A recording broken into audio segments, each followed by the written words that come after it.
नमस्कार दोस्तों, मेरे YouTube चैनल इंद्रजाल कॉमिक्स लवर में आपका स्वागत है। दोस्तों, मेरे YouTube चैनल इंद्रजाल कॉमिक्स लवर को सब्सक्राइब कीजिए और आनंद लीजिए पुरानी पुरानी इंद्रजाल कॉमिक्स का। तो दोस्तों, आज मैं आपको सुनाने जा रहा हूँ अपनी आवाज़ में वेताल की एक बहुत ही पुरानी शानदार रेयर इंद्रजाल कॉमिक्स नरेशों की रहस्यमय गुफा। इसकी रीडिंग दोस्तों मैं करने जा रहा हूं। इसका अंक है दोस्तों 159। इसका अंक है दोस्तों 159 और सन 1972 में ये प्रकाशित हुई थी। आज से 54 साल पहले। उस समय इसका मूल्य था मात्र 70 पैसे।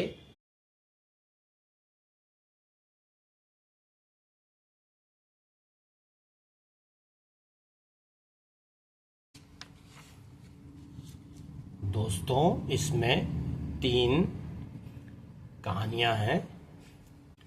तीसरी कहानी है दोस्तों नरेशों की गुफा।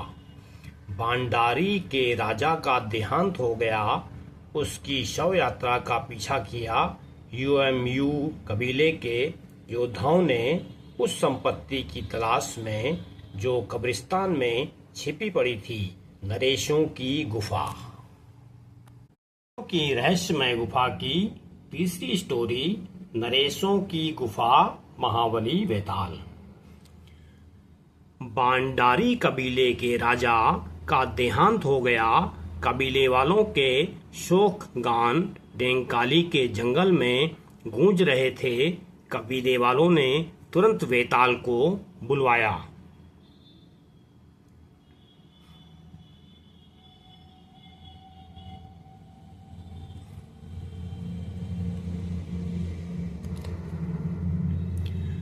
मैं ताबीज से समझ गया, राजा का देहांत हो गया।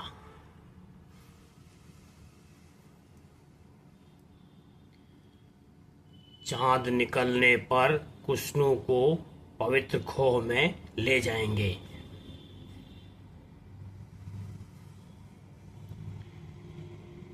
मैं अपने बांडारी भाइयों के साथ शोक मनाने आऊंगा।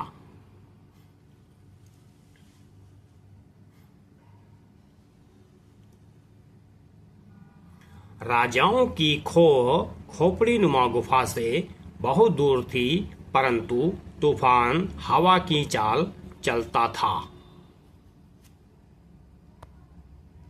चलता फिरता प्रेत अब कभी नहीं चल पाएगा। मेरा तीर उसके कलेजे के पार होगा। यह यूएमयू कबीले का दुश्मन है, पर अभी इसे मारना मत।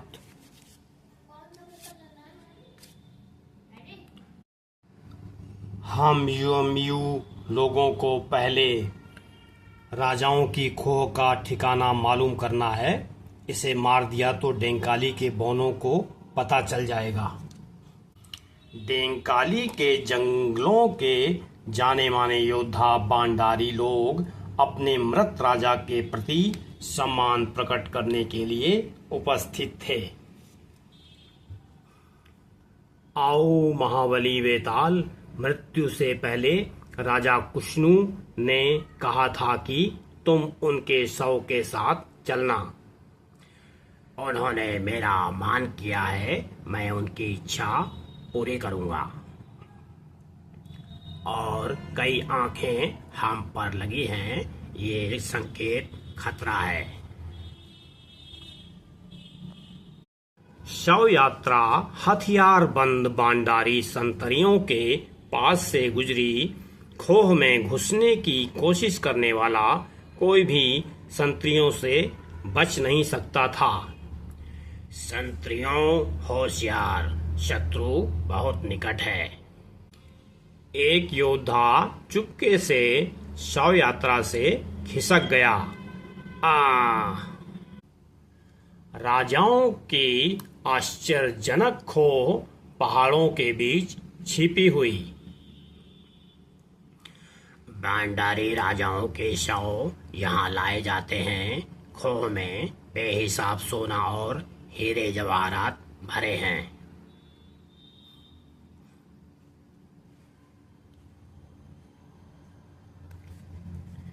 बांडारी राजाओं के शव गर्मी से पकाकर सुरक्षित रखते हैं। बड़ी सफल विधि है तुम्हारी।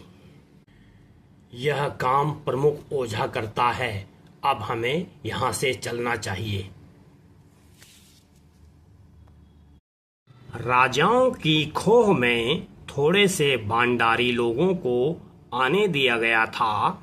वे शोक में डूबे हुए बाहर निकले। उन्हें गुमान भी न था कि यूएमयू के तीरों का सामना करना पड़ेगा। बचाओ करो। धोखा। कम से कम 50 हैं यूएमयू लोग, बांडारी कबीले के पुराने दुश्मन। वेताल घायल हो गया, करो धावा। वेताल, हमें राजाओं की खोह में ले चलो। तुम्हें तब तक जीवित रखेंगे जब तक बांडारी की दौलत नहीं लूट लेते। बांडारी ओझा राजा के शव को सुरक्षित करने के काम में लगा था। वह इसमें इतना तल्लीन था कि मौत के परखाले के कदमों की आहट भी उसने नहीं सुनी।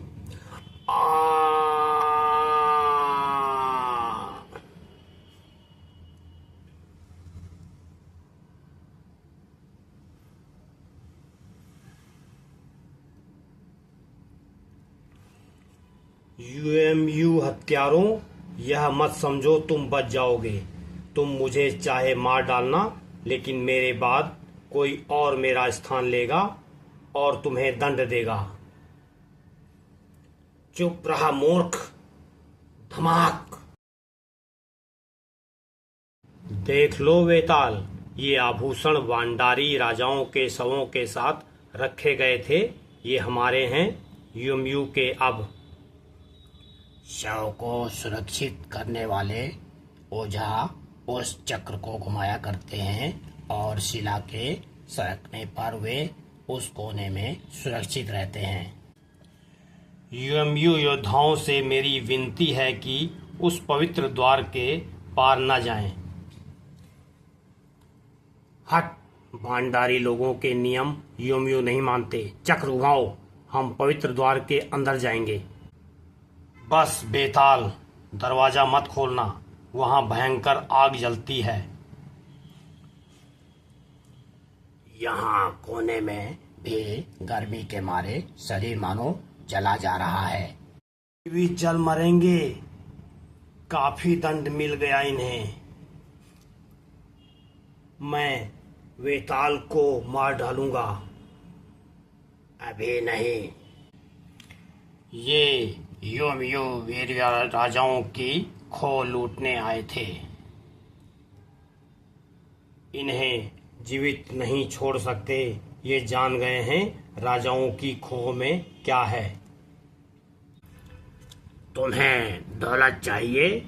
जाओ, इसके अंदर भर लो मुट्ठियां हीरों से। मैं नहीं रोकूंगा। नहीं, यह बंदा कभी उस मनहूस जगह में नहीं जाएगा। बांडारी के राजाओं की खोह में जाने की इच्छा करने वाले इस काम को और भी खतरनाक समझने लगे। यूएमयू लोगों ने तो फिर कभी वहां जाने का नाम नहीं लिया। तो दोस्तों, यह है तीसरी स्टोरी कंप्लीट होती है।